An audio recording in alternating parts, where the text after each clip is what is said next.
Are you on ENFP 7 wing 8 or are you an ENFP 8 wing 7? Yes, that's the question of the day. And well, I'm gonna answer that, or I hope that my own experience can help you guys to understand yourselves. It seems like there is a bunch of ENFPs that score Enneagram 7. I don't know how many are there to score Enneagram 8.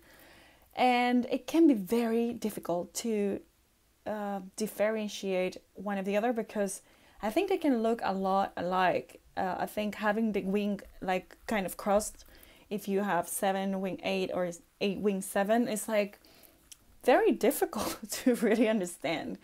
But I think one of the first questions that I want to make yourself is, who am I at my core? And kind of look down towards who have you been also previously during your teenage and when you were a kid and now, and try to look down as what were your motivators, why you wanted to play outside, why you wanted to choose the career you choose, why did you want to do what you wanted to do when you were in the break at school. What were your whys behind? I think that can help you a lot to understand, because the Enneagram is supposed to the Enneagram, I would say it's supposed, because I'm not 100% sure of it, but it's supposed to show who are you at your core, and what are your motivators, what's the reason of the things you do behind things that maybe we don't even think about. And then you do an Enneagram and then you get an answer, and then, or you get 3 high scores, and it's so hard to point out. So one thing that helped me was like asking those questions to myself, and the number 8, for instance, when I took the test, I did it for work many years ago. My boss during that time said to me, when I showed the results, she's like, "You're not a number 7. You cannot be a number 7. 7s are like very scattered and they want to fly and do whatever, and you're very like responsible and you're like very pushy, and when you're doing something you do and you blah blah blah, and it seems like you're this challenger. To me, you're the challenger, so number 8." And I can see why she thinks that, and I think that's me, like under a particular kind of situation and under stress as well, because I was doing something that I did not feel that was like my real me. But when I'm outside of that situation, when I was a kid, when I was growing up, and now as an adult, it seems like my core motivation for doing things is like, I want to experience life in its fullness, because I want to experience life. There is not a purpose to it. It's like I want to kind of dive in life the most I can. And so when I had to choose, for instance, a career, it was very hard for me to choose one, because I didn't want to get it wrong and because I wanted to experience it all. And I have the same with anything. When I go to a restaurant and I choose food, I still feel that I will regret my choice, because I want to try the other one as well. What if the other one is better than this one, and why do I have to settle for one? And I think that's something that we have to train in order to being able to commit to something and to make these quick day-to-day decisions very soon. Or when you were like when I was a kid and I was trying to choose what to play, and where, like, it was kind of the same thing. I wanted to experience it all. I wanted to play a lot, and then as an adult I wanted to go to as many countries as possible. I've traveled a lot as well. It was so difficult to choose the what place to go, because I felt in my chest like there was like a fear very strong that I might be missing the best city and the best town and the best of everything. And there is this fear that if I miss it, I'm going to be unhappy.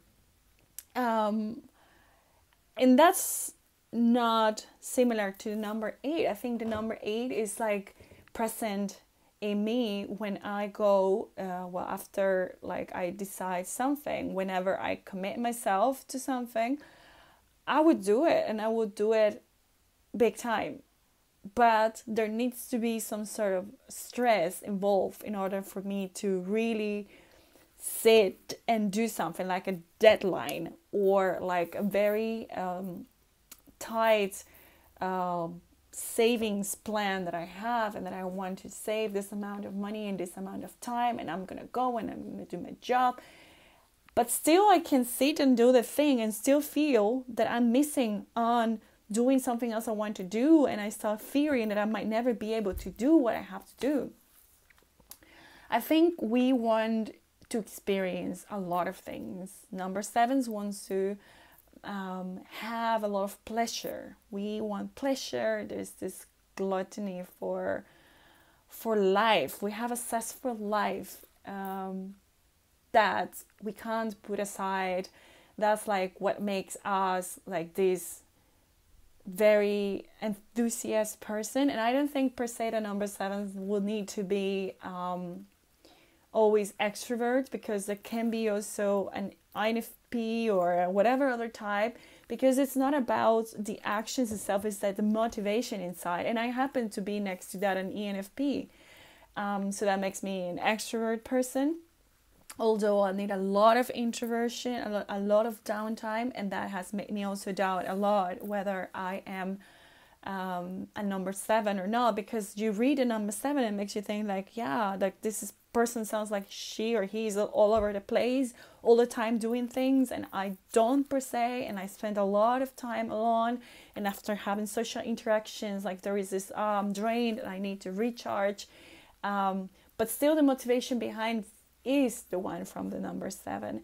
So if you're doubting whether you are the 7 or the 8, I think you should ask the questions. How was I when I was a kid?